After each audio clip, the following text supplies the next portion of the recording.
Okay, I'll take a couple minutes to introduce myself very quickly. I'm Charles Mok. My current role and position in Hong Kong is one of the members of our legislature in Hong Kong, and I represent the information technology sector. Before this, actually, I've spent 20 some, almost 30 years in IT. I got my master's degree in 1985, or no, 87. Yeah, right, 87. I got my master's degree in 1987. So that was how many years ago? 30 years ago. So really, I've been in the IT sector. I've been working for 30 years, almost 30 years, and I started. I went to school in the U.S. and I got my degree in electrical engineering. And I started working in a couple of computer companies in the U.S., Digital Equipment and Sun Microsystem. And after that, I came back to Hong Kong in 1994. And I started at that time, I started and I had an opportunity to work with a few people to start a internet service provider at the time. That was, first of all, 1994. I came back to Hong Kong in 1994 after working for a few years in the U.S. And if you remember, I think you probably don't remember because you might be very small, you might be a baby at the time. 1994, we were one of the earlier internet service providers in Hong Kong. What does that mean? That means providing internet access to people or businesses. And at that time, how do people connect to the internet? It's not like you don't have things like these. You don't have broadband. That doesn't really come around until 2000. So what did we do at the time? Dial-up modems. I don't know how many of you have ever used a modem. Maybe never. Yes? Okay. But, so that means you use a regular telephone line and you dial up and you hear that sound, or whatever, and then you would get connected. And the earliest modems that we were using at the time was actually very slow. We were talking about something like 14.4 megabit per second, very slow. And compared to today, of course, you're talking about what? Gigabit,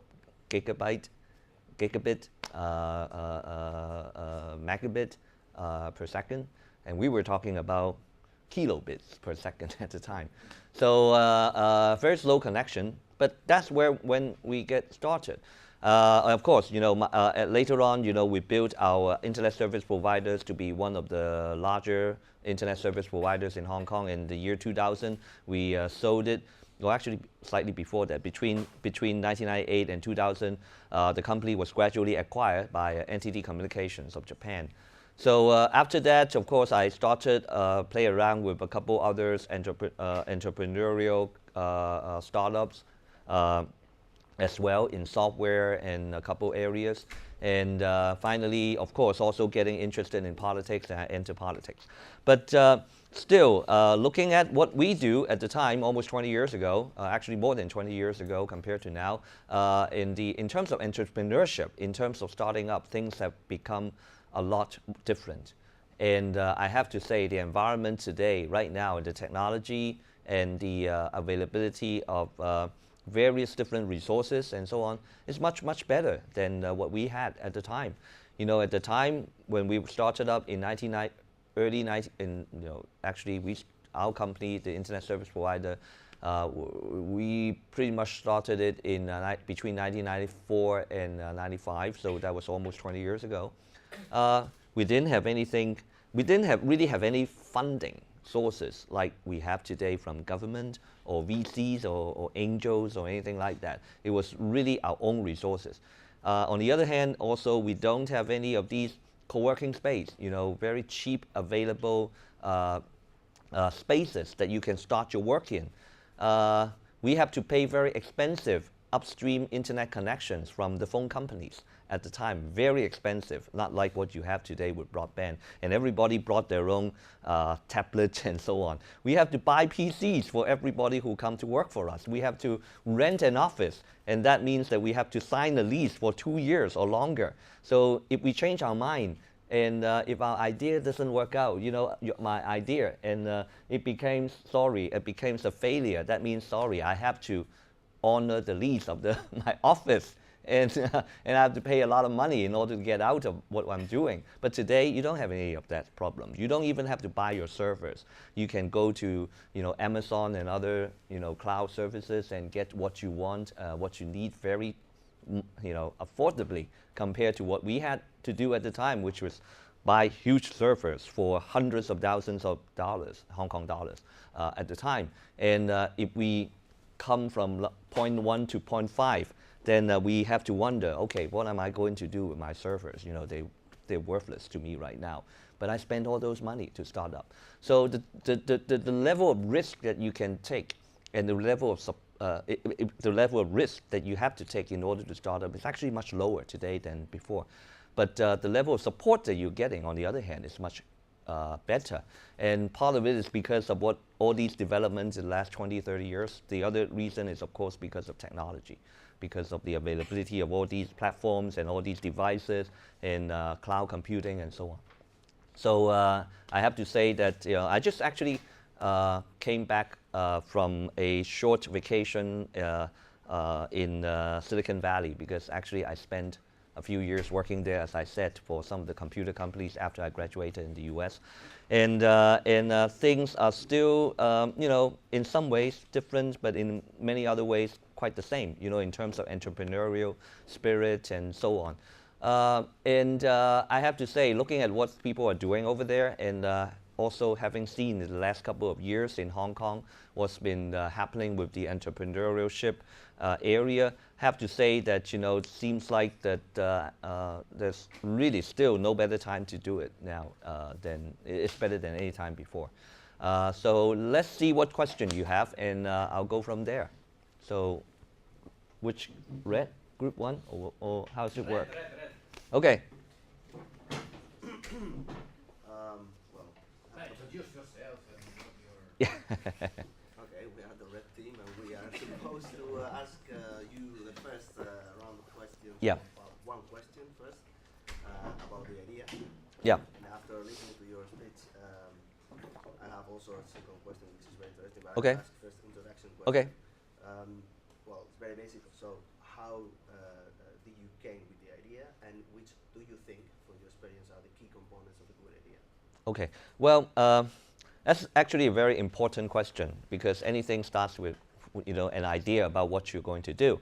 And in my case, before, it wasn't actually that difficult, because at the time, first of all, in a way, we were, because, okay, ideas doesn't necessarily just happen if you're just sitting there and you think of, okay, I need to start a company, so what am I going to do, right? Maybe some people, it might work out for some people that way. But in some cases, actually, you may not even need to think of your ideas, and you're driven into the idea. So in my case, at the time, actually, we had a group of people, and we were thinking about very similar things. And at the time, I think it was also because, okay, any internet or e-commerce, internet-based ideas, okay, what needs to happen first?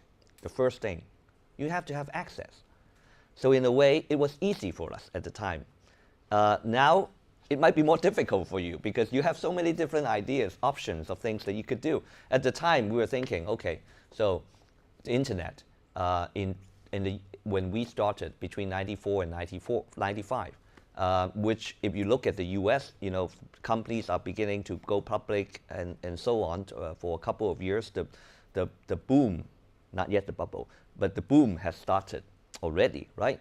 So in a way, we just look at what they are doing and say, okay, if I'm doing it, I just got back from the US not so long, and then you see from over there, okay, first thing that has to do is people have to have access, right?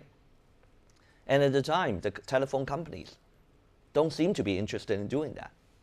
So we said, why don't we start to provide these access and charge people a monthly fee and so on to provide the basic access. So in a way, that wasn't a difficult thing for us to do. So I can offer you a lot of good ideas based on that particular scenario, that our experience with that company that we started.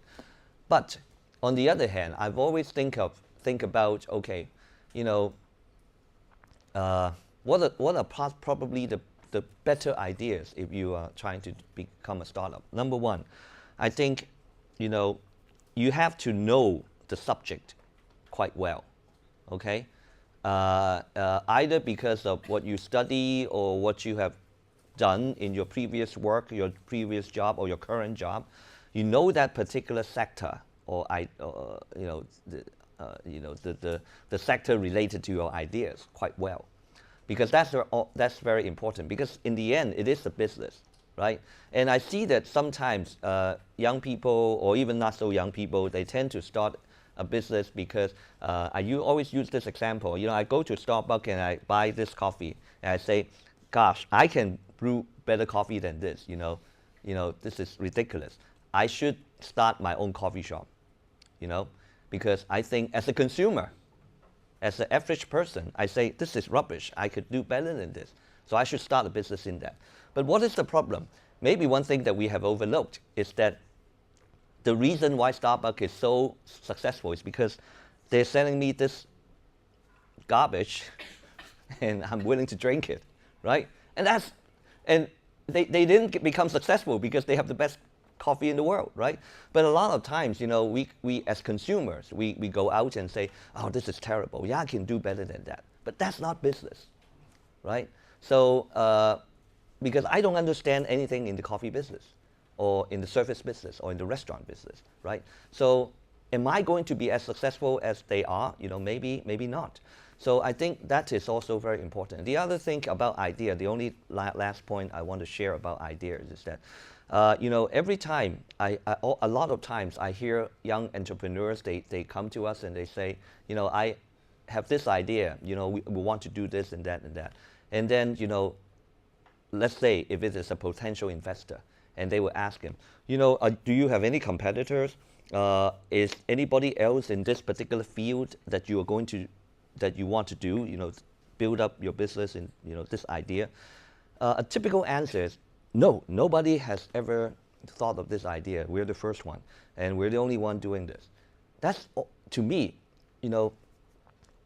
normally, there are exceptions, okay? But normally, I think this is probably a bad answer, because that means you probably either haven't researched it well, and you haven't found what other people are doing in the same area. I tend to think, okay, at least for myself, maybe some of you are smarter than I am, but I have to think that, anything that I can think of, I cannot believe that nobody else in the world has ever thought of that. Somebody must have thought of that. And if nobody is doing that, that means there must be something wrong with the idea, and they might have tried it and failed. Or even smarter than that, they quit before they started and change it and try to do something else. So I always think, okay, think of not just why my idea must be the best. Think about, if nobody else is doing that, what's wrong with the idea? And from that thought process, maybe you can think of a better idea or refine your existing idea to become a better idea. Blue. What is the blue team? Hello, we're doing the networking theme. Just a basic question to start off, like, how do you choose your business partners? I was lucky. In my case, I chose my business partners because we were actually working in the same company at the time. I returned to Hong Kong in 1994, and I went to work in a company and I was responsible for the IT group at the time in that company. And as an internal project, actually, we started to explore the idea of building an internet access service provider.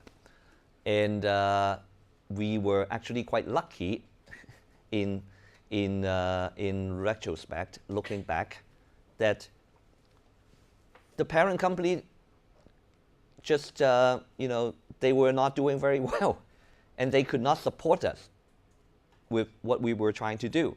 So this existing group of people in our team, which actually included a business person, a technology person, which at the time actually I was the technology person, and a finance person, and a business development person, mainly the three of us, okay?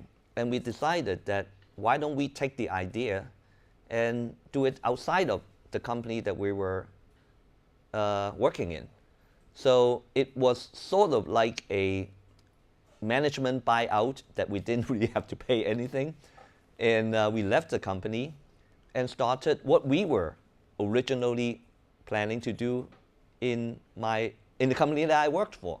So in a way, I was lucky. I didn't really steal the idea because they're not going to use it anyway. They're not going to do it anyway. And it's not any intellectual property, just building an internet service board. It was a service business, okay? So, and at the time, there were a couple other companies starting at around the same time, doing the same thing anyway. So I didn't really go out and choose the persons. But looking back, I think we were lucky in that we have people that covers these different functions, right?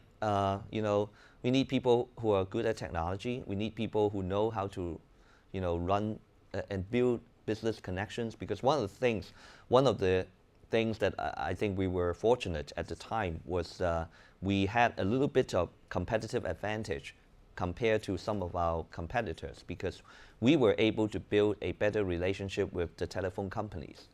At the time, for those of you from Hong Kong, you might know that before 1995, we only had one telephone companies, and after 1995, you probably don't know because you've always been used to having more than one phone companies in Hong Kong. For those of you in Hong Kong, but actually before 1995, there was only one.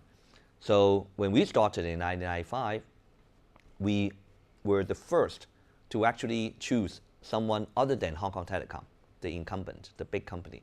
We chose a smaller telephone company, and we were able to get, lower price, and I can't say totally better support, but at least we were close, because this is the start. They are also starting up, okay? So we work more closely together than we could have with a big Hong Kong Telecom. They don't care about us because we're just a tiny little company. So we were able to build this relationship. So we had a business development person that was able to help us build these relationships, and so on. So and we had a very good network person to take care of the networking technology and so on. So I think the key is that you have to have a team that really covers these important business functions in let's say a typical startup. But I do have to emphasize that I do believe that at the time, having someone who knows how to run the company from a financial point of view is very important. I certainly was not originally, when I started, I didn't have any real understanding or exposure to accounting, finance, and so on. So actually, I think that was what I learned a lot. How to really, when you, the thing is, we were sort of in it would be a different position than what you would be doing now. Because let's say if you want to go out and go to your investor, potential investor, your angel or VC and so on, you would have to have your business plan, right? And you have to build a financial model and so on, right? So you have to have somebody who will be able to do that for you. And actually, for us, it was like after we started the company, and then I learned how to do it. But fortunately, we have someone in the company with very strong financial background, and he was able to help us and actually educate the rest of the team as to how to do that. Because that's very important, understanding how to run the company in terms of money, because the two basic thing that I still remember we had to do from the beginning. How to build a projection for our profit and loss, and more importantly, our balance sheet. And because that really means that, for a startup, the biggest problem is what? Is I don't have any money left. What happens if I don't have any money left, right? And then, just like, then you cannot pay your salary, you cannot pay your rent and so on, and you go out of business. So you have to, but remembering that a startup, you're always investing, right? So your initial revenue typically is low, right? So from your profit and loss, how do you build that into a, making sure that you have money and you can last for how long, right? And that means that, we have to make sure that we need to get, let's say, either that we have to get the next round of funding in, or we need to improve our sales, and so on. So that is very important, making sure that we can run the business, in terms of the financial aspect. Which links to the orange one. Oh, The orange. finding the money. Yes. Yep. Hi, Mr. Mok. Nice to meet you. Nice having you here. Thank you. And what are the strategies that you use to approach a potential investor or pitching for them? Okay. First of all, again, in our case, which I don't think it's different from what you would be able to do today. But at least in our case, before, at the time, remembering that there were no real angel to speak of at the time in Hong Kong, 20 years ago, and that there were no real VC in existence in Hong Kong about 20 years ago. So actually, we looked to friends and people who are able to invest in us, and we were fortunate that we could survive at the time. But of course, we were also fortunate at the time because everything was ramping up very rapidly. Even though our cost is also ramping up very rapidly, but our sales is also ramping up very rapidly because at the time, everybody is trying to get online. They're beginning to try to, get an internet account. Oh, very interesting. How do I do that, right? And so the timing was a bit fortunate for us. But I think you would do it very differently today in terms of getting your initial funding. The typical thing that I think a lot of startups, at least even though I know that some of you are not from Hong Kong, but I use some of these examples from what are available in Hong Kong, which I think possibly it might be similar from your country or city and so on. But first of all, today in many countries, I believe, at least in Hong Kong, there do exist a number of government funding programs that would be able to help you get not necessarily your seed funding, but at least to validate your idea. Again, going back to the idea. An idea, you need to validate it, right? Either that the very initial technical development or very initial market development or research and so on to validate the idea. In Hong Kong, there are certain funding sources from the government, from Cyberport, Science Park, that you can apply to do that. Of course, there's a process, and people would have to vet and look at it and say, okay, is that a good chance? Okay, this is a relatively good idea. I can give it a try. Not a lot of money, but enough that maybe a short period of time you can at least validate the idea. And the cycle of these ideas being validated typically is becoming also shorter and shorter. And of course, it depends on what you're trying to do. If what you're trying to do is a very elaborate R&D of next generation electronics for certain project or whatever, going deeply into the R&D, that might be very different. But a typical smaller size startup ideas these days, people wanting to build an app or building a new game, whatever, typically the validation can be of the idea can be much shorter. And actually, apps lifespan is actually quite short in itself anyway. So the funding is not going to be a lot, but you can start first. Of course, some people might choose that, hey, I'm just going to go, do you know what the biggest sources of the seed funding, even probably today in Silicon Valley is? Right? Crowdfunding? The biggest? Maybe, I don't think so. But crowdfunding is becoming, you got a good point. Today you could even try to go to crowdfunding. But it really depends on what you do. I'll go back to crowdfunding later. But really, the typical idea, or typical seed, the first little or even bigger batch of money, where does it come from? Either your mother or your credit card. Really, I have 3 friends, we all max out on our credit card, and then I get a few $1,000 or or whatever, $30,000, whatever, and I say, let's give it a try. Worst, sorry, you have to pay them back. Get a job, right? But typically for a lot of people, that's still the biggest source. And of course, as you build a record, you've done it before. Either you succeeded or not quite successful, then you can next time you may not need to do that, and then there might be people who are willing to fund you because you have experience.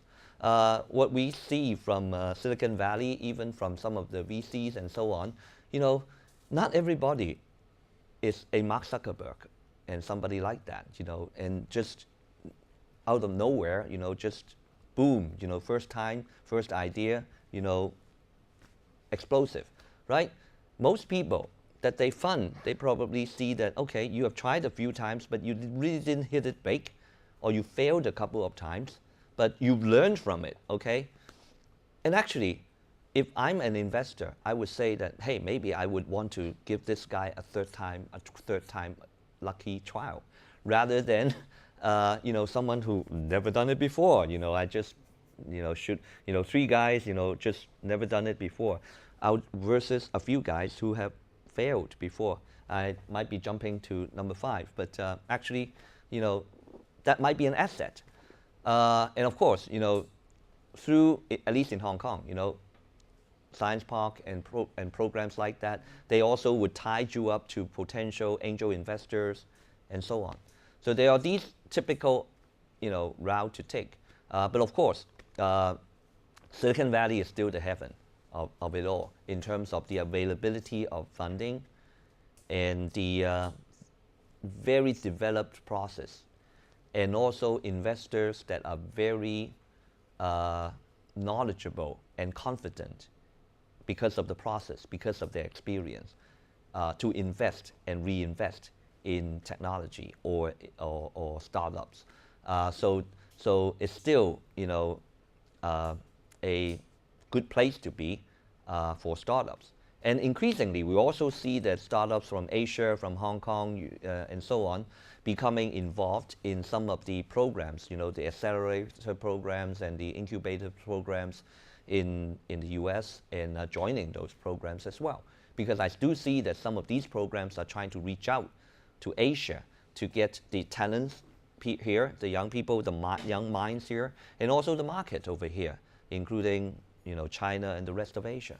So that's also a potential route as well. And where do you see the highest chances as a beginner to get funded?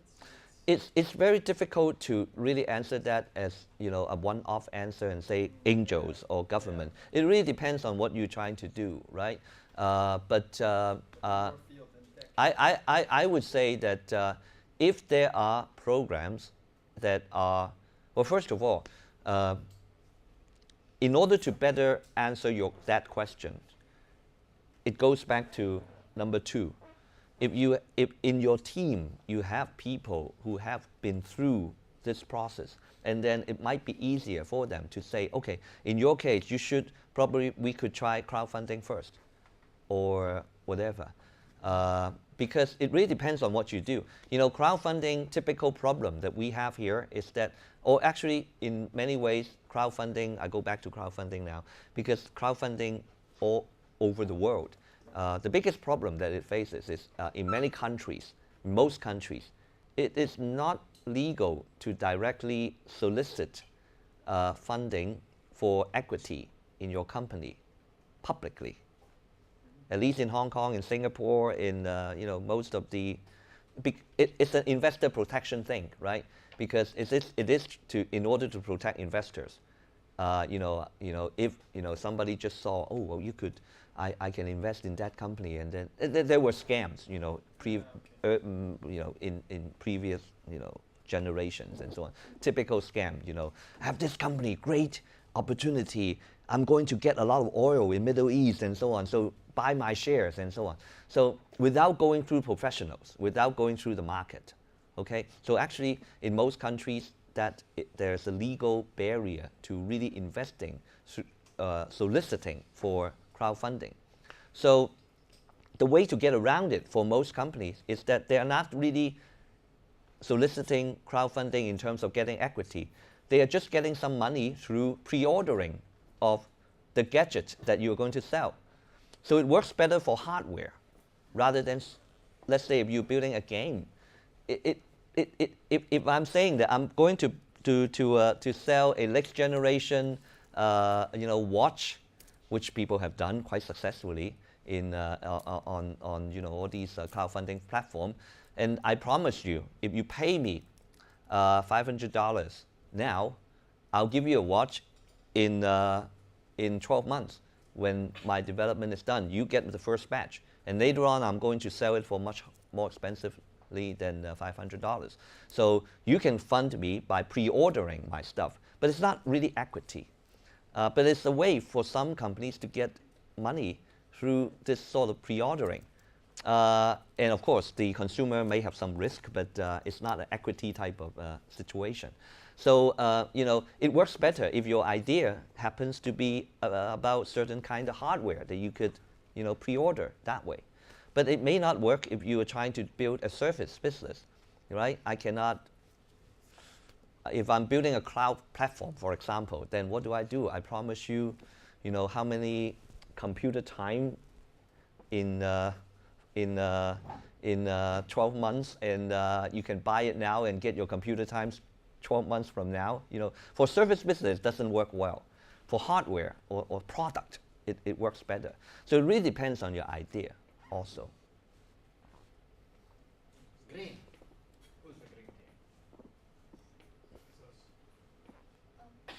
So I want to ask, what are your differentiation from other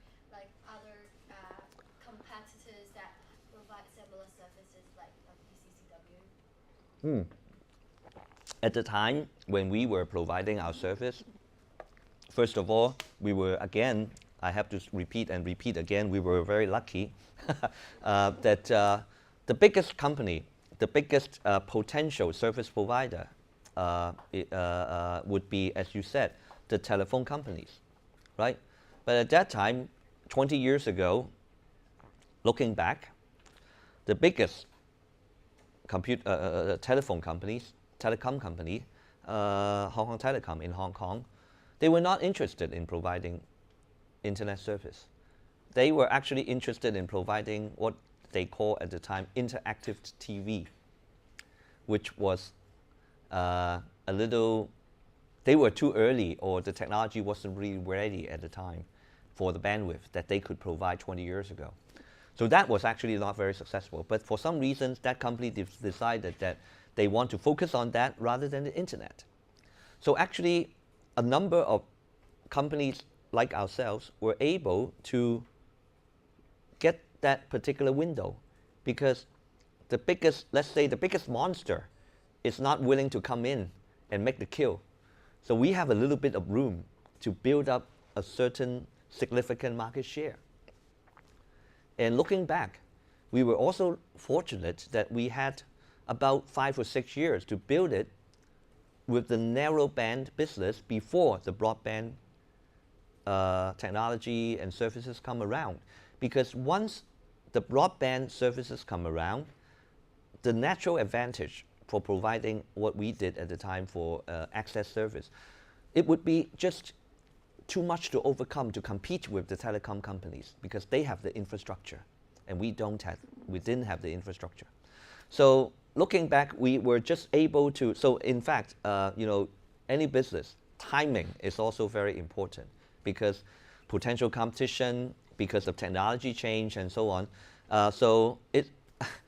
Timing is something that you cannot create for yourself, but you just have to be, very quick and agile and observing what is happening and say, okay, I better do it now, or I better not do it at all, or do something else. And really, timing as well in terms of when you get in and also when you get out is also very important. I talk about some of the good things that we were able to do as the company at the time, but actually one of the things that I think we didn't really, in terms of, I talk about exit, getting out is also very important.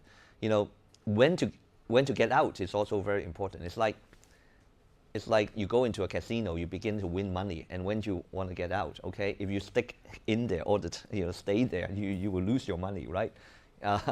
Actually, this is not a very good analogy to business, but in some ways, some of the times it may happen that way.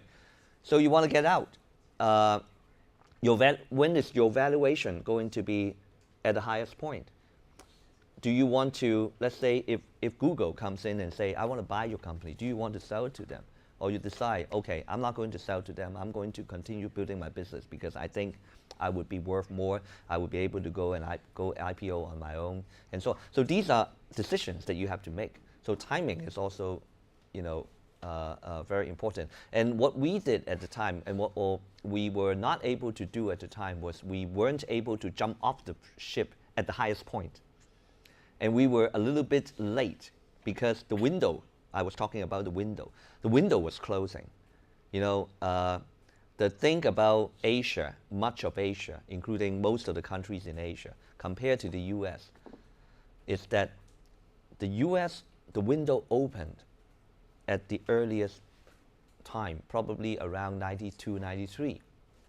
And the investors are beginning to put money into companies like Netscape and so on. And other countries, including many of the countries in Asia, Hong Kong or Singapore, Japan, Korea, and so on, all followed in the next few years. But when the window closed, they all closed at the same time. When the bubble burst in 2000, April 2000, I remember it very well. We always remember the bad dates. In April 2000, when the dot-com crash came, it crashed at the same time. I cannot say, USA, you started earlier, so you crashed. Okay, we started later, so we have 2 more years. No, everybody crashed at the same time. It's the global market. So we were not able to get out and exit at the highest point. We were trying to actually do an IPO at the time in late 1999. It was getting to be very difficult already. And we were trying to do it at first in the US on NASDAQ, and that didn't work. And then we were saying that, okay, let's even do it within Hong Kong. And that didn't totally work out either. And then the window was shut. So we couldn't exit at the highest point. And ended up, we were still a little bit quite fortunate, and we were able to sell the company to a Japanese telecom companies, to NTT, and then so we didn't ended up with nothing, but we could have done more. So timing is also very important. So the window is in terms of launching product, in terms of getting investment and so on, that's also very important. Yellow one. Thank you very much for coming to share with us your experience. Sure. And just now you have shared with us your product transformation of your company into first startup and bringing it to IPO and then afterwards selling to the Mm, Japanese mm, mm, market. mm, mm, mm. And then may I know how do you define success and Okay. have you ever felt failure before? Okay.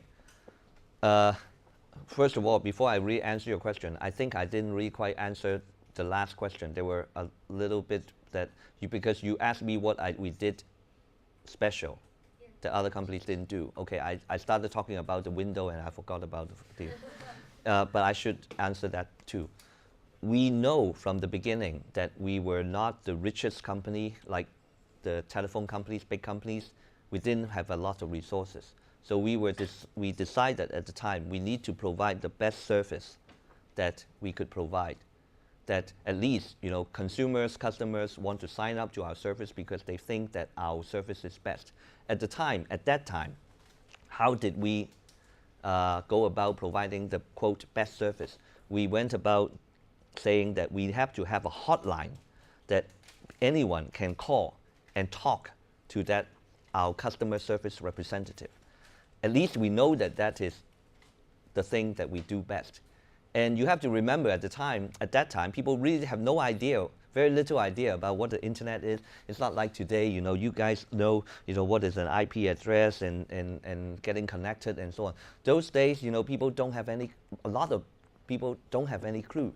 So our competitor, including even the biggest telephone company, our Hong Kong Telecom competitor, their hotline would close at 8 o'clock or 9 o'clock, whatever. So we said, we have to provide 24-hour service. So in our small office, we had to have at least one guy, or maybe two, or maybe one, that would be on a 24-hour shift. He would be on the night shift. And then there are a lot of funny stories because there's no air conditioning at night. So he has to take all of his clothes off, very hot, almost, just his underwear in the evening. Just one guy in there, and then he said, "Oh, I hear some noise. What is it?" And then afraid of ghosts or whatever. So a lot of these funny stories. But we make sure that we have to have someone who really is doing. We have to do the best. We have to make sure that we position ourselves as being able to provide the best customer service. So, okay, go back to your question. How do we define success, and whether we would, yeah. At the time, again, in our situation, we were fortunate because survival is success at 20 years ago. But I cannot say that is the case today. There are, I did say that the entrepreneurial environment is much better now, but on the other hand, competition is also much bigger now. Competition with other startups is also much bigger now. At the time, if I build a well, of course, originally I didn't do software, but let's say if I want to build a game 20 years ago, what do I have to do? I have to put a lot of money into marketing and promoting my product and my game product or whatever, and then they would have to run on some of these platforms like I don't even remember their names. All these. PlayStation, things like that, right? Not Xbox, because Xbox wasn't there at the time. Things like that, PlayStation and so on. I have to do a lot of marketing. There's a lot of cost going into it. Today, sure, you don't have to pay a lot of money. You just have to get it onto iOS or some of these, Android, Play Store and so on, getting on these platforms. Cost is much lower, but the competition is much bigger. Right? You're competing with tens of thousands, hundreds of thousands of other apps or games and so on. Let's just use that example. So in a way, we were actually lucky at the time that we knew that as long as we can survive, after a few years, when the big companies come in for consolidation, we would be worth a good valuation. Whereas today, that may not be the same. It may be easier for you to start up, but then the competition, in order to really get to the top, may be more difficult.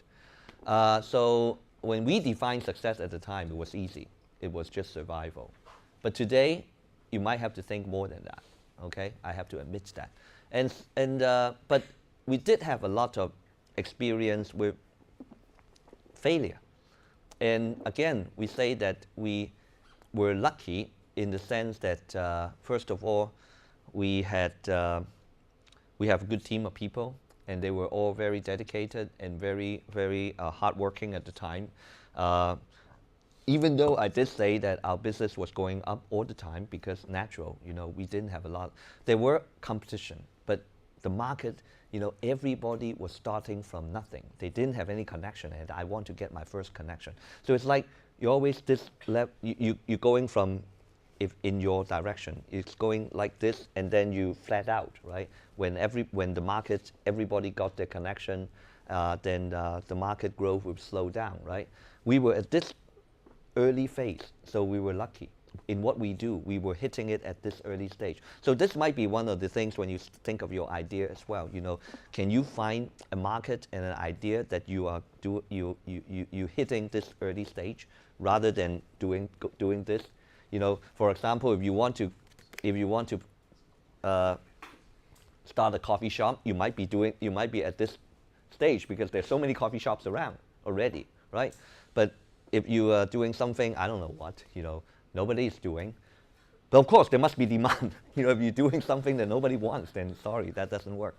So we were at least lucky that we were at this early stage. But even having said that, we did have a lot of difficulties, even to the point that we almost failed at the time. The biggest, I also mentioned that we were lucky that we built a good relationship working with not the biggest telephone companies because they don't care about us. They're too big. We're too small. So we work with another telephone companies. Actually, today it is Wolf T&T. So we work with one of the new telephone companies in 1995. So they care about our business. And one of the things, what it means by caring about our business is that when we don't have money to pay them, they don't turn our service off right away. If we were buying our connections from Hong Kong Telecom, we couldn't pay them the bills. We couldn't pay the bills, which typically for a lot of startups, you have difficulties in your early financial positions. And we said, if we told the same thing to Hong Kong Telecom, they would say, sorry, we just turn you off and we'll be dead. But we were working with a smaller company, and the smaller company would say, oh, we don't want to lose your business, but can you pay us? Pay us a little bit. So we were able to, drag on a little bit longer, and then, we were lucky, and then we get our next round of funding in. A lot of times for startup, you really need that little bit of, leeway. So we were able to find good partners who were able to bear with us when we were in a difficult situation. And so there were a few times that we were close to, in our early stage, we were close to, really going out of business, right? The other thing about failure is that, remember, if you are a startup entrepreneur yourself, or you are the founders, among the founders, a few of you working together as the founders, you are always going to be the last one to get paid, right? You have to pay your staff first. You have to pay your people who come and work for you, even though it's a small team. You have to pay them first. So we're always the one who, in the end, didn't get paid until we can get the money to pay everybody, and the bills that we have to pay and the salaries for our staff. We're always the last one to get paid. So that's also, it's not really failure, but it's also, at least, in my mind, some of the things that as we become a founder, an entrepreneur, you do have to take a higher level of risk than the other people who are working for you around you. Red team. I'm back with a quick round of questions. Okay, so you talked a lot about entry and exit as well. So just wondering if when you came up with the idea of starting an internet business, did you have an idea of exiting this business? As because like looking at some entrepreneurs around the world, there are people who start their business and stick with it and acquire other companies, but there are some just start, sell, then start another one, sell? Yes. Okay. Honest, at the time when we started, we had no idea. But that was history. You know, we're talking about 20 years ago, and I almost wanted to say 200 years ago. But it was too long. But I think in the next couple of days, when you talk to some of the other people who will come to talk to you, you know, more recent experience, they might be able to tell you something differently. But you are right that some companies, you know, you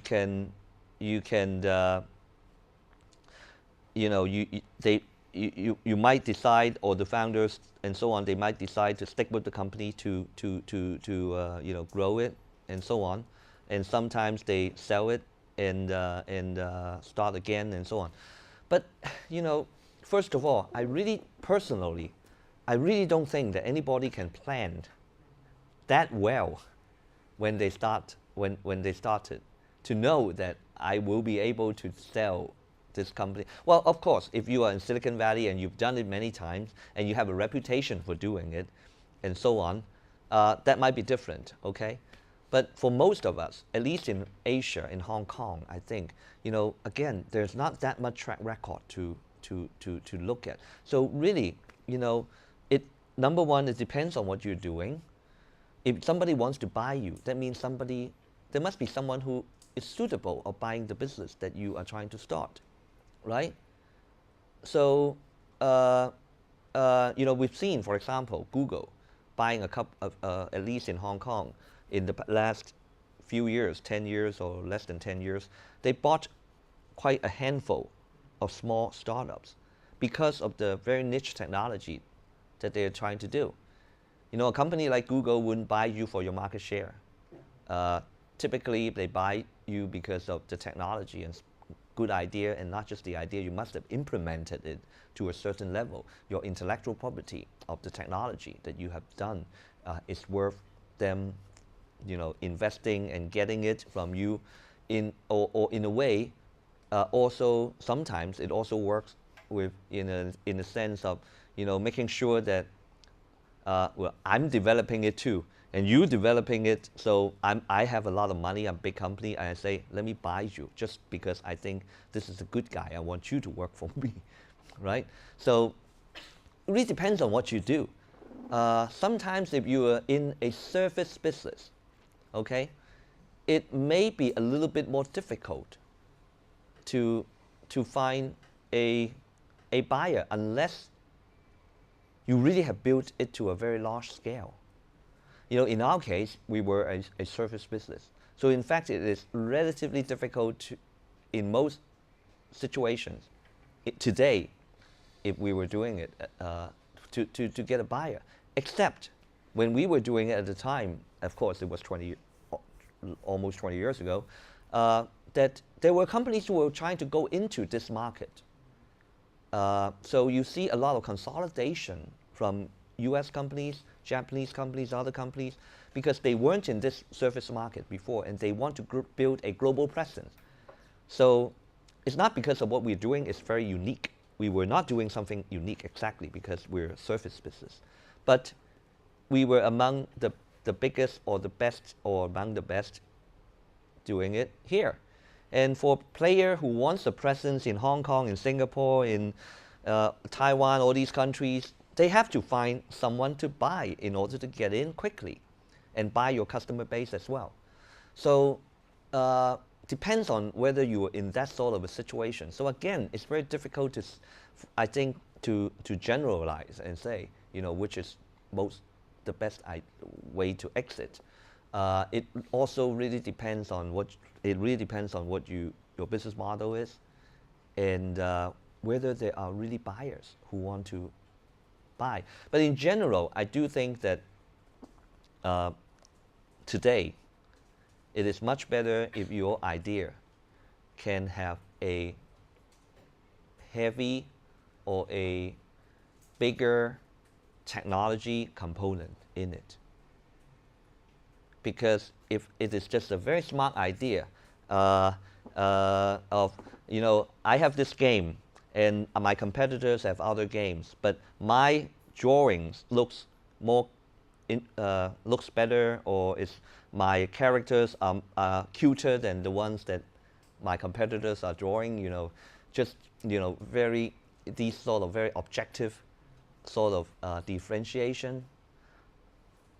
Why do people want to and let's say even if I was quite successful, lucky, or getting a lot of downloads initially, why do people think that you would be worth a lot of money? Particularly for, let's say again, because a lot of people do think about apps these days, and apps, remember, the games and apps, the cycle is very short. So if I buy you, if I acquire your company, it must be either because I know that you are very smart or your team is very good and you can replicate and replicate. And or if you have very deep technical differentiation. So I want to get your technical knowledge or even your patent that you own, in order that I have a differentiation or I have a competitive edge against other competitors. But I give you more resources that you can build much quicker and faster than you could on your own. So that would be more, the kind of typical scenario, I would think. So again, if you do have a choice, if you are capable, then building more technology content component into your idea is, I think, beneficial. Because if it's just a business idea or whatever, the other people can easily duplicate. You have to find your differentiation. What is the differentiation? At least I think the most important thing is other people look at it and they cannot do what you do very easily. Sorry? The uniqueness, yeah. And not just the uniqueness. If it is a uniqueness, but I can copy it very quickly, then it's not unique, right? So it has to be, it's not easy to duplicate. Yeah. Blue one. So I still want to ask, how did you and your team establish your network? Is that any influence that you could have on us for network building? Okay, how did we gather our team together? You mean? No, a network. The network. Oh, the network. Okay. Oh, yes.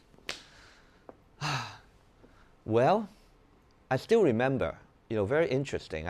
This is history to you, ancient history to you, because if you are able to get a time machine and go back to 20 years ago, or between 1995 and 2000, in Hong Kong and in Asia, and probably, I'm sure, I know, even in the US, you would have a lot of people who were trying to get into the internet or .com, right? They call it .com business at the time.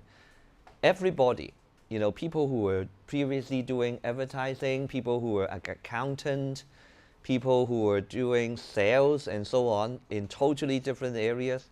And there were a lot of these networking groups at the time that on every last Friday evening of the month, they would have a party, and there would be a speaker, talking about what they have been doing, sharing, and then people may listen to him or her, but really the idea is to get to know people. And even today, at that time actually, the difference is at the time, these groups, these parties were much bigger, hundreds of people.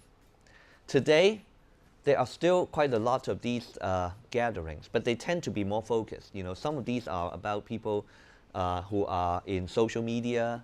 Some people are focusing on advertising. Some people are focusing on certain technologies, like mobile industry, mobile technology. And they still have these monthly or regular gatherings in, I'm sure, every city, definitely in Hong Kong, that people would go to and get to know people. And I do think that, going to these events and really getting to know people is very important. And also the other thing that we have these days that we didn't have at the time is we had a lot of these, today, you know, there are a lot of these co-working space that organizes a lot of these events for people who have an idea. Sometimes I look at some of these co-working space, you know, some of them actually even focus on pre-idea. I don't even have the idea, but I want to do something. I haven't really make my idea hasn't crystallized yet. But I think I want to do something in this area, but I'm not so sure. So what do? They go and talk to other people and try to find other people who may have a common interest or complementary in terms of skills and ability. And then they might say, oh, why don't we work together? Or maybe sometimes, you know, it might even happen, and we've seen cases like, okay, we have 3 people, let's work together. But, you know, it's too risky if all of us quit our jobs, right? So why don't you quit first? You quit first. Hey, I'm going to still go to work, and I'm going to only do it at night and help out and so on. So they even break out their responsibility that way. You know, we know that it's risky, so we don't want to all quit our day job and do it together. But you know, maybe, you know, one guy try to really focus, and you might get bigger reward later on if we're successful. Otherwise, sorry. But you know, we don't want to. But so they share responsibility. Of course, they all have to agree to it. And so getting into teams through some of these events and you know, or some of these gatherings that are organized by different organizations and so on. There are quite a number of these around. You know, like Web Wednesday in Hong Kong for social media advertising people, and Mobile Friday for mobile industry, and so on. So I think those are actually still good sources, ways that you can meet people and get into, assuming that you don't have other ways of, you know, getting into teams with other potential partners. But of course, still, you know, everybody, you probably, your classmates, your friends, and so on, there might be other people in your little, in not necessarily little, it might be a very big circle. I don't know how many people your network is. But it's always important, yes, to build and expand that network. And sometimes, okay, just about ideas too. When you go out and talk to these people, you know, sometimes you want to share your ideas, and then some people may think, okay, I don't want to share my ideas because what if other people may copy my ideas? So, and I would say that of course, it really depends on what you're trying to do. There might be really some really important trade secrets that you need to keep. But then again, you know, if your idea is so easy to be copied by others anyway, it doesn't make any difference. So you know, it's also part of taking a little bit of risk. In order to find the right people, you might have to start to share a little bit with other people in order to validate your ideas or find the right partner. And so don't be afraid to share some of your ideas. Or you might be, or actually the other problem is not because you worry that people may copy your ideas. Sometimes you might be shy and think that maybe my idea is really stupid and I don't. Should I talk about it because they may laugh at me because it might be a stupid idea. I don't have any experience. But I think don't worry about that, because if you're going to be laughed at, you know, sooner or later you will be laughed at. You better being laughed at as somebody you don't know in the party rather than, you know, your potential investor when you get that far and then you find out that it totally doesn't work from somebody who matters. Then you might want to get those screened out first anyway. So my advice is don't be shy, you know, get to expand your network, share ideas. Orange one. Okay, Mr. Mok, earlier that you mentioned that having the perception that perhaps the next window or the window that's opening is very important when dealing with, for example, raising capital.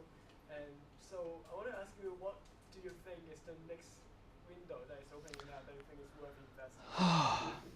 Well, actually, the window is open right now. It's just that because at least I think we're not going to see a dot-com style crash anytime shortly. I don't think so. I could be wrong, you know. But I'm usually wrong. But you know, fingers crossed and knock on wood.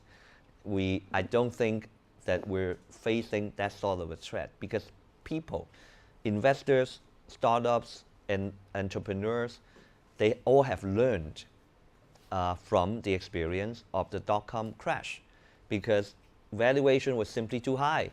And they didn't look at the time, what's the difference? At the time, people don't look at your revenue at all. They just look at you know, your idea and compare it with the last person or the last company doing something remotely similar, and they say, oh, that one is worth 20 million, so you must be worth 25 million or 30. And then the next one comes in and they say, you must be worth 40. You know, what's his name? Greenspan, he said it was irrational exuberance. It was irrational. But people now is much more rational. You know, they are not, compared to that time, you know, they're not going to give you a very high valuation. Even investors are only going to give you, you know, a little bit of, you know, seed, you know, the sizes of the investment compared to that 20 years ago or 10 or yeah, almost 20 years ago, you know, it's much smaller. So they really look at your income, your revenue potentials and so on, because they know that, hey, not too many of you are going to become really successful in becoming a big IPO.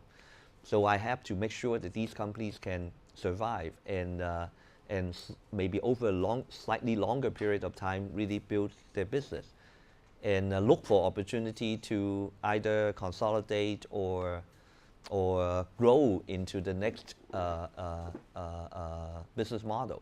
So people are investors and entrepreneurs are much more rational now than they were before. So first of all, I don't think there's going to be a huge crash coming very soon. So the more important thing is, again, coming back to the idea. You know, where are you going to look for the trend that is, you know, going to be, you know, a big area. You know, I talk a lot about some of these ideas like apps and so on. And actually, to me at least, those are not the very attractive ideas because too many people can do that too easily. And again, the cycle is very short. You know, you have a hit app or game, you know, and maybe for 12 months or maybe even actually even shorter, for 5 months. And then it will be the next one, right? So it would be like you're taking a gamble every few months and starting again. You know, it's not a very sustainable or stable kind of situation, and so on. So actually, looking for the trend that would be really, we say game changing, change the whole game. That is actually important. One survey that I saw a few years ago about entrepreneurs in Hong Kong compared to entrepreneurs in mainland China is that that was a Chinese university research, and they did it probably around 4 or 5 years ago. I'm not sure whether the situation has changed that much since then to now, maybe a little bit. But at the time, they found that Hong Kong entrepreneurs, typically their vision or their dream is smaller than the ones in China. Because in China, they always say, these entrepreneurs, they say, I want to become the biggest in the world or biggest in China for doing this and that. But in Hong Kong, maybe because we are always looking at this relatively small market, and maybe because we're too practical, I don't know. But you know, they tend to have a they don't tend to try to look for a high growth potential startup. Rather, they look for I want to have a coffee shop. So maybe if I'm lucky, I can open up the second coffee shop. But maybe in China, they would think, I want to build up a chain of 5,000 shops in you know, and a franchise business, and there will be you know, franchisees all over China, and then I want to expand to the international market, you know, Chinese style coffee or whatever, right? So that's the difference also. So whether or not you can think of an idea that is you know, really in a high potential growth area, that is also, I think, a good reminder, because sometimes you might be really looking at things that are around you, and then you just ignore or haven't really noticed the global market. And at least in Hong Kong, the last several years, the more successful entrepreneurs in Hong Kong that are able to get fundings from VCs, local or US or even from China, they all, I think there's probably one thing in common, is that none of them are just basing their business model in here. They have to be able to prove that their business model can be replicated in other markets, or they made it a point from the early stage to try to expand and operate in the US market as well. So so many of them actually in the last couple of years, you know, they start to go to the US and go to Silicon Valley, and for several reasons. Because first, they might try to join some of these incubator programs in the US, which would give them more prestige and also access to the investors over there. Sometimes they might think that if people think that I am a small startup from Hong Kong and Taiwan or whatever, and I'm doing this, and they might give me this valuation, but if I'm a startup with, you know, a coverage, or even tell people that I'm based in Silicon Valley, I might be worth many times more. So they also think about that as well. So the market, the valuation, the access to the network, and so on. So be prepared to get out of where you are and go elsewhere as well. And I do see also, of course, because of course I see that Invest Hong Kong is your investor. I cannot just tell all of you to go out and leave Hong Kong. But we do see that there are actually quite a lot of overseas entrepreneurs coming to Hong Kong, because they find that, you know, for what they want to do, they want to get into the China market or the rest of Asia, and they think basing in Hong Kong is a good option. So, you know, do be prepared to, you know, look at the global market and not just your local market, Hong Kong or wherever you come from. Excuse me, can I Yeah, sure. on that? Yeah. If you see the global markets and you have to put 1 million now to invest in a trend you're believing in, an open window, like you say, what will you choose? You mean which country, or what do you mean? No, which trend? Which trend? Fintech. First of all, it has to do with your team, right? If I say, you know, invest in robotics, and I know nothing about robotics, then it doesn't work, right? But broadly speaking, you know, people talk about all these. You know, every year, you know, they ask people like us, and we give them a couple of answers, and we don't know whether we're right or wrong. You know, what is the biggest trend of 2015 and 2016 and so on, right?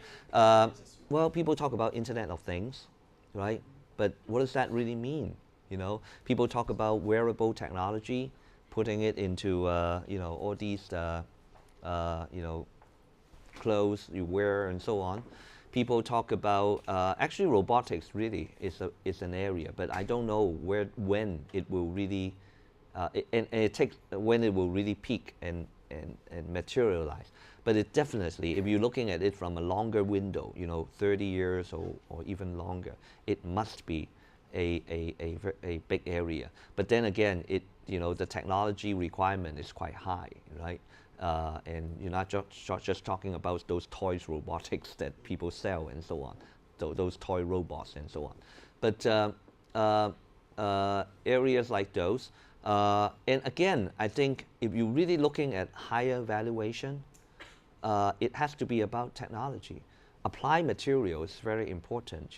People talk about iPhone. What is the biggest? There are many Steve Jobs, and there's a lot of innovation.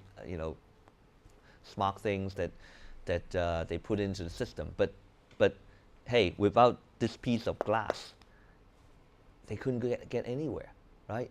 So material is also very important in future. So if I really have a choice in putting, let's say, $1 million or maybe more than $1 million, because $1 million, even US, is not a lot of money to put into some of these ideas. If I do have, even more money than that, I probably would put it into, again, at least it's my personal belief. I think, like I answer your question, I do want to invest into something that has a bigger technology content into it. So let's say material. Rather than somebody who wants to say that I'm going to build the next game, app, and so on, right? Green one. I have a question. Yes. Not related to the marketing part. Okay. Because I'm from mainland China. Okay. I'm quite curious about how Hong Kong people maintain their business relationship with their clients. Because in China, if an IT company wants to reach out to a government client, and they usually ask the officials out to a fancy restaurant, and maybe They can still do it now? not Not quite, but still, yeah. If the representative is from another company, they may still do it. They may ask him out to a fancy restaurant, and they drink a lot of like Chinese wine. Mm. And they may get drunk. Because in China, we usually say people tell the truth when they are drunk. When they're drunk, okay. Yeah. So I'm quite curious about Well, okay, that's interesting. That's a very interesting, different kind of question. Good question. Okay, first of all, being a startup, I don't think things would usually work that way. Because, hey, it's not like if you're IBM or you're a big company, and you go out and entertain big clients, right? That is, even today, actually in Hong Kong, I don't think, of course there are social functions, big companies, if you are talking about IBM, HP, they might have golf, events with their big clients and so on, right? But those are big companies. I don't think normally anybody, if we're still talking about startups, then it may not apply, Of course, back to the networking question, if you, I don't think it's ever a bad thing if you can drink a lot and you are still sober and you know what you're doing, and but I don't think people would expect a startup to treat a client to expensive dinner and drink a lot of wine and take them to play golf. But hey, if you are able to socialize, that is never a bad thing, right? And but then again, I think really for startups, it's really different from if you are HP or IBM or Lenovo, big companies, right? Because clients, they are typically dealing with big corporate clients, right? And it's just different. They might expect these kind of goodies, favor treatment, okay, free dinner and free alcohol from big companies, but not necessarily, I think, from small companies. And in fact, if you are a small company and you have some clients that expect you to do that with them, I don't think it's a very good client anyway for you, because they should understand, what kind of, what kind of stage you are in, and they shouldn't be taking advantage of you. And the other thing is, I think really for startups, even for, I think it's actually your question is related, because you might be asking, if I am a small company, and I might be competing with some bigger companies, it might be Google, okay? And I might be developing a next generation whatever software, and some of these bigger companies might be also Microsoft or Google might be doing similar things. How do I compete with them when I go about doing my sales and marketing? Well, obviously you cannot compete with them by taking them to the fancy restaurants and so on, But so that goes back to the question, that I answered you early on. You must have some technologies that they don't, right? If I'm a big company, I'm a big buyer, let's say, I don't know, bank. I am a Bank of China. I'm buying from, I'm choosing between Microsoft, buying from Bank of China, probably wouldn't buy from Google. Microsoft or HP and you.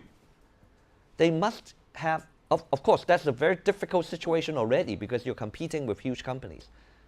So number one, I don't think they would, don't even think about it that, they would make a decision in your favor because you buy them an expensive dinner, right?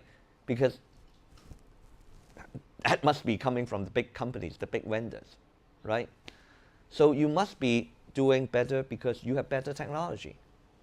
But that isn't the end, that isn't the real believable answer. That really wouldn't happen because they will, any big company would think, if I buy from HP or Microsoft and the solution doesn't work, I'm not going to get blamed because I bought from the biggest company anyway.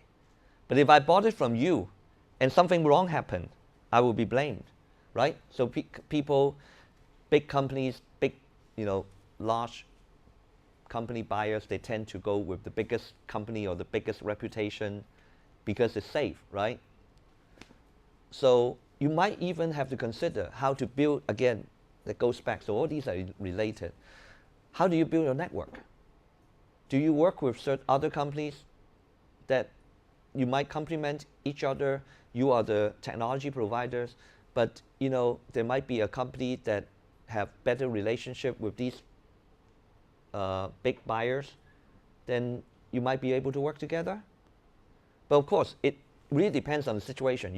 Sometimes you would also worry, and you rightfully should worry that maybe they will take advantage of you and squeeze you, and you're not going to get paid a lot, only a very little, and they get this much.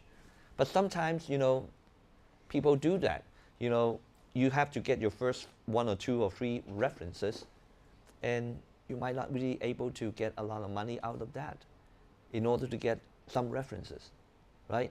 But make sure that you try to not let that happen too much, in terms of, that's why you also need someone who's really experienced in dealing with business development. So they know, okay, I'm going to work with this big distributor or big company partner because HP doesn't have this technology, but we could work together with them.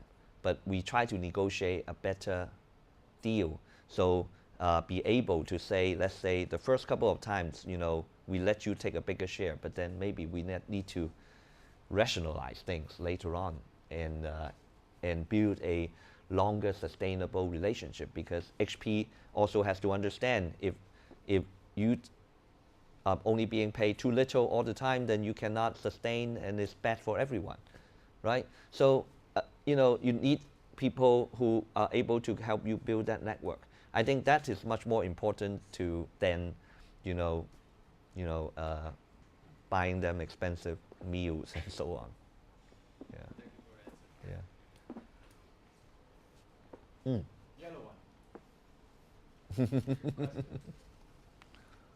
it's not a really big fancy question, but Mm. when you talked about failure, Failure, and yeah. you talked about that it was about surviving, Right. and now it's more about difficult because there's so much competition and stuff like that. And when you said it's survive, I thought perhaps it could be your way of coping with Mm. failure, Mm. perhaps, because even though you survive in this market, there is those cases where you didn't meet your goals and stuff like that. Mm. So is that a way of coping? Yeah, it's a good point. Coping. How do you cope with failures? Or it failures can be total failures. Okay, the company totally didn't work and go out of business. Or it might be, as I said, some of these examples, they are not really failures, but they are difficulties. Okay, and how do you cope with them?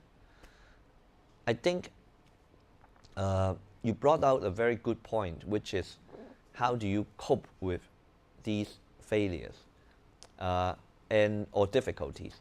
They will happen, and in fact, it might be a good way of thinking about it is that it might uh, it might be better if they happen to you early rather than later on. You know, you want to get done with all your failures and then you learn everything you can. Of course, psychologically, you have to be mentally, you have to be able to cope with the failures and not like, oh, I failed, I'm very disappointed, I'm not happy, I don't know what to do,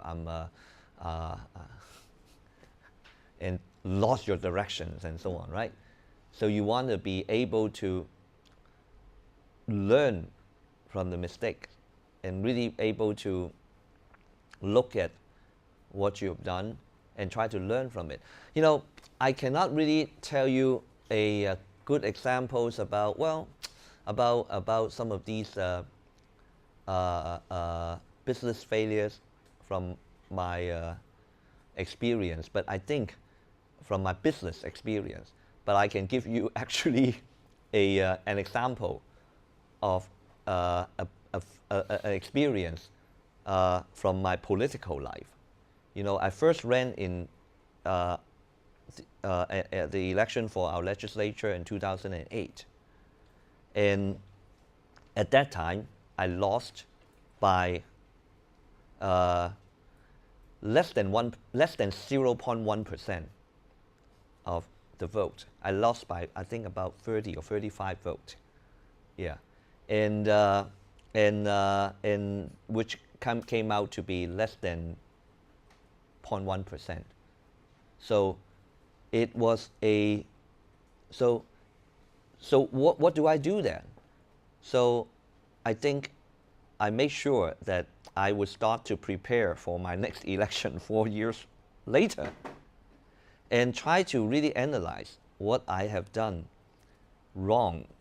Don't be, you know, sometimes some people don't want to look at what you have done that you think you might not have. I just want to forget about it, right? But you have to look at what your failures and trying to find out, okay, this is where I should do better. In my case, it was easy because I lost by so little. So people ask me, why do you think you have lost? And I said, all of the above, because the margin was so small. So anything I done better could improve, and I could get 30 more votes, and I would have won, right?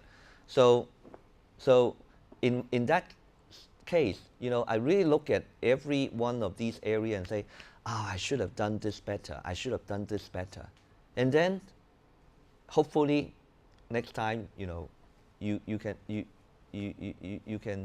make a better success. So you know, but at least, you know, people will of course, become very unhappy and disappointed and so on. But you really have to grow out of that and cope. I think you at least you brought out that point very well, that you have to be able to deal with these failures. And again, as I said earlier on, I think answering another question, make these failures a reason why people believe in you, should believe in you next time.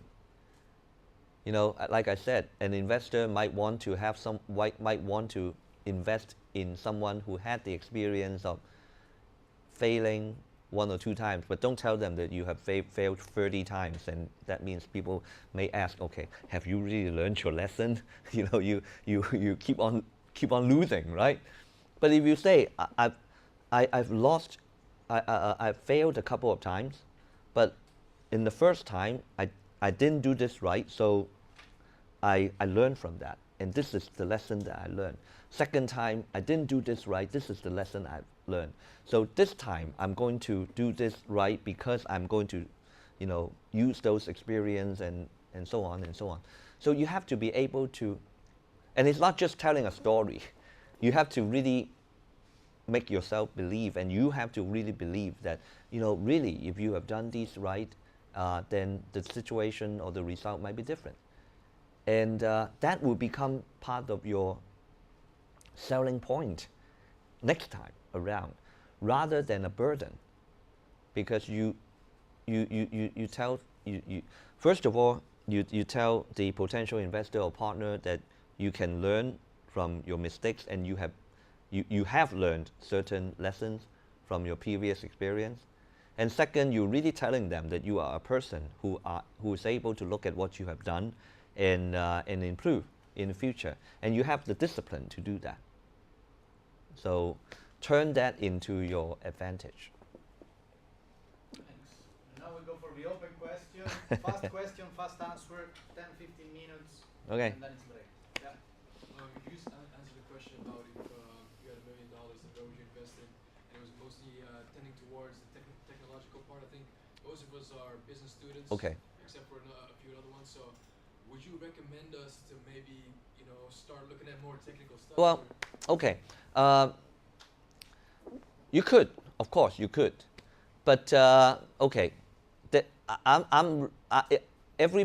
Every investor you talk to, every advisor you talk to, they will tell you something different, only because of their own background and their own experience and their own subjective opinions, right?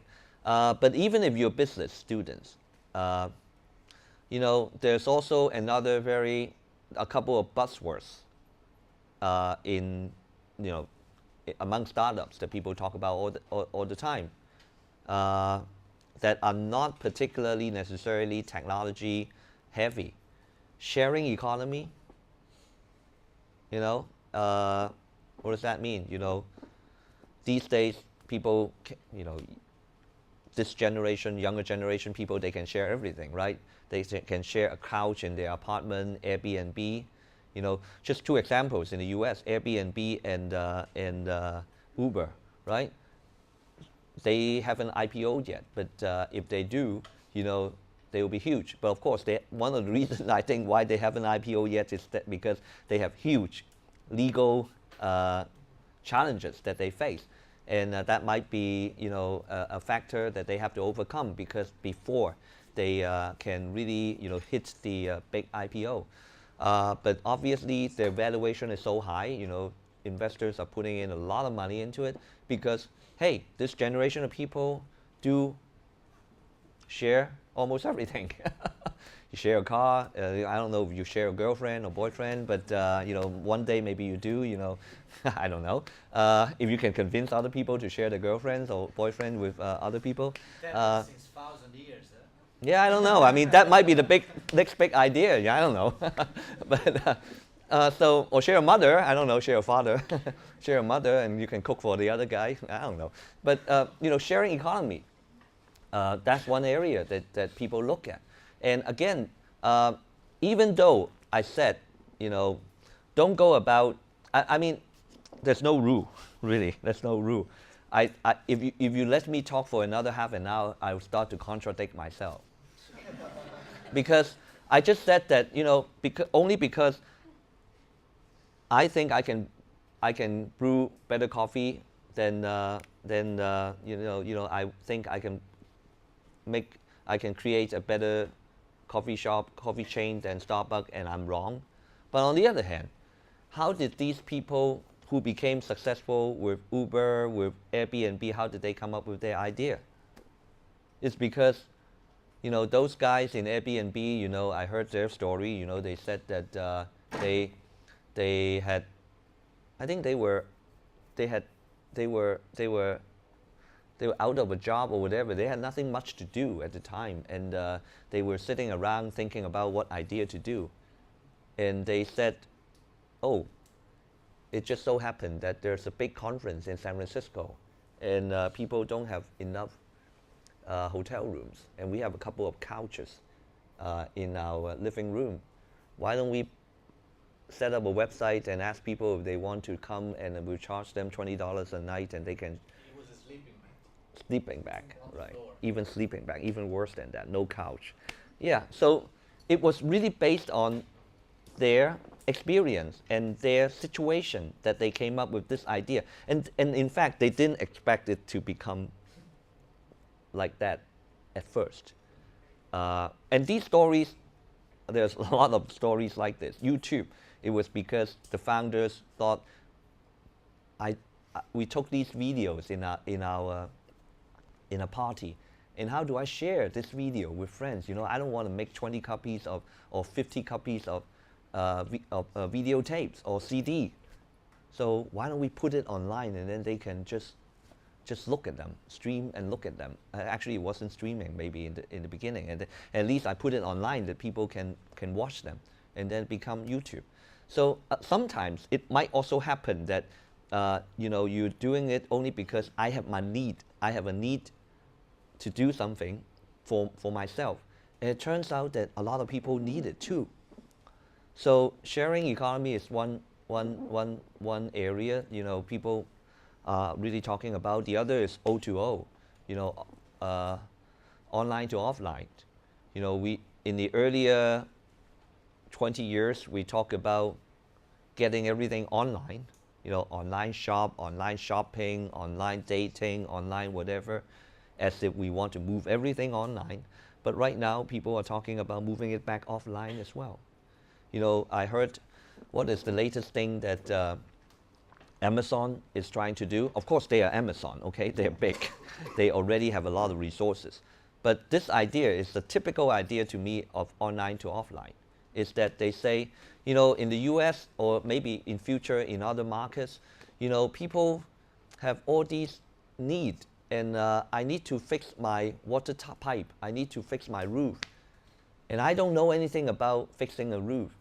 And if I just go and look up the phone book or whatever, or even look up the web and find some contractor, I have no idea. So, or should I go to some bulletin board and say, what are the best recommendations and so on? So Amazon take it one step forward, and they say, okay, we are going to become the middleman. So in future, if you want someone to come and fix your toilet, you can go to Amazon and say, I'm in this city and I want to find someone to fix my toilet. And they'll find someone. And they'll, in a way, it's like auction in the original business model, right? They are the escrow. They provide the escrow service, right? So it's the same. They provide the escrow service for service. Before, they provide escrow service for product. But right now, or in future, they are beginning to provide escrow service for services. So it's a natural progression. So there are also a lot of these ideas and possible directions to think into other than technology. So I won't go on, otherwise I'll keep contradicting myself. Another one. So you said before that 20 years ago it was easier to get ideas than now it is now. To get to form ideas. To form ideas. Yeah, because Come a point in ideas? No, actually, I take it back. I don't really mean that it's more difficult to come up with ideas today. But in fact, our scope of imagination 20 years ago is much smaller because we couldn't think of, because we're always influenced by the environment and the people or the market around us. So today, what you can think of, or even I can think of as possible new ideas of things that you can do. 20 years ago, we wouldn't think of those ideas because it would be too far-fetched. It's not possible because we have to get the first thing done first. And so at the time, what were we thinking about? Providing access. So after we provide access, people need to build a web page. So people would, web programmers, right? So very basic stuff, right? And then, what next? E-commerce. People need to buy flowers. Flowers was, if you remember, one of the first things. And then books and so on. We might be able to build an online shop, right? So one after another. So at the time, because we were building from a lower base, so our scope, our imagination actually is smaller than today. So I really don't, I'm not saying that it's more difficult to find ideas today. Actually, it should be easier. But the competition is bigger. Ideas are ideas. Whether or not they carry the same probability to success is a totally different thing.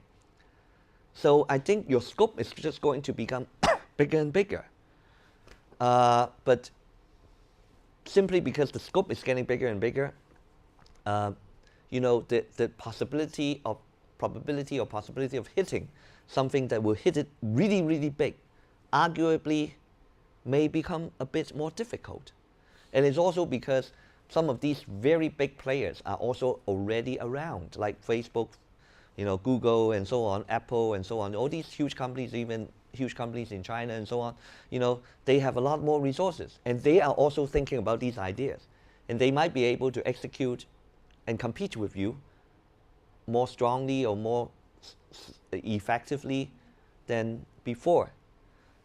When, like I said, in our case, I keep on saying that we were lucky because our biggest potential competitor decided to give us a few years of window of not doing anything. The telephone companies decided they are not going to do internet service, and they're focusing on internet television because at the time, their CEOs told us or told everybody that why would you provide internet connectivity for computers? How many people have computers at home? How many people have television at home? Everybody have television at home. 20 years ago, so few people have a computer at home. So you tell me, which is the bigger market? Of course, television. And of course, he was wrong, right? So that gave us a few years of window. They didn't come into the market until 1997. So we had a 2 or 3 years window to do what we can before the big monster come into the market. So, but today, it's a bit different because these big players that weren't there 20 years ago, remember 20 years ago, even Microsoft didn't build their browser until pretty late, right? Because they thought, internet, no use, nobody uses it, or whatever. They were too slow. But today it's different, of all these Google and so on. So, but still, because your scope is bigger, and also because I think the market is a lot bigger today than before, than 20 years ago. And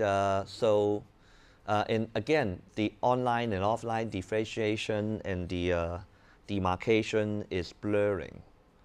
So the things that you can do today is a lot different, and there are so many more things that you can do today compared to 20 years ago. So actually, I think even looking into the future, there will be even more room for ideas rather than less room for ideas. There must be more room than ideas than before, rather than the other way around. Yeah. Couple more? One more? Yeah. Yeah. I have a question, but it's maybe a very special one. Every successful person, besides running a business, also have their personal life. And may I know, how do you balance your career Okay. and your family? Okay, I'm not going to give you an answer based on my experience because I'm not very successful. But one person that, are you from Hong Kong? Yes. Yeah. One person that people in Hong Kong know quite well, I think, and I would agree that he is more successful than I am, and he is Ricky Wong, Wong Wei Gei. And once in another occasion, Ricky Wong, who 20 years ago, he was also building, telephone services. I was also, he and I were competitors at the time for both telephone service and internet 20 years ago. But of course, he was a lot more successful. And now he is the owner and of the Hong Kong television. A lot of people, in Hong Kong know that the difficulties that he come across and so on. Some time ago, he gave a speech.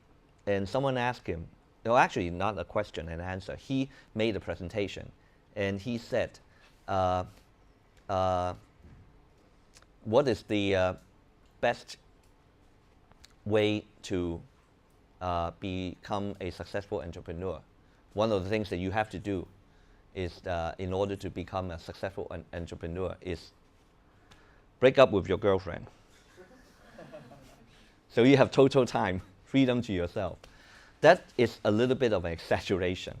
I'm sure, I know, he has a good family, but, which means that actually, there's no rule about how to, balance the personal life or, and so on.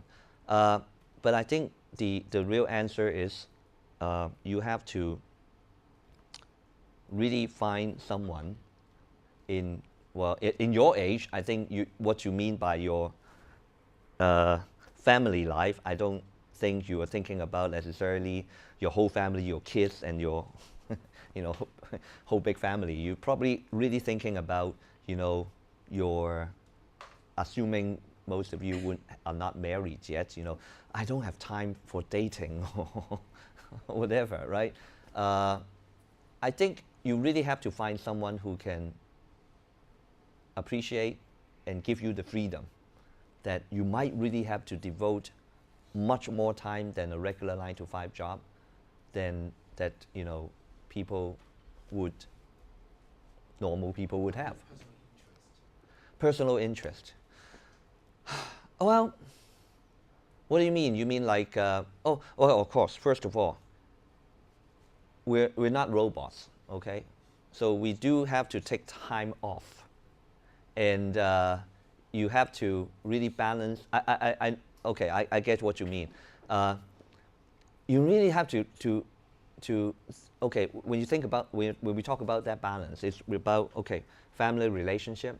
So you have to find, hopefully having family members that are understanding and give you the room. And also, I don't think you can really, and I'm not saying that you can be, let's say, a total jerk and really just ignore everybody. You still have to pay attention to your family. It's not really answering your question. I'm telling you to do everything. But also, in terms of, you said your interest and so on.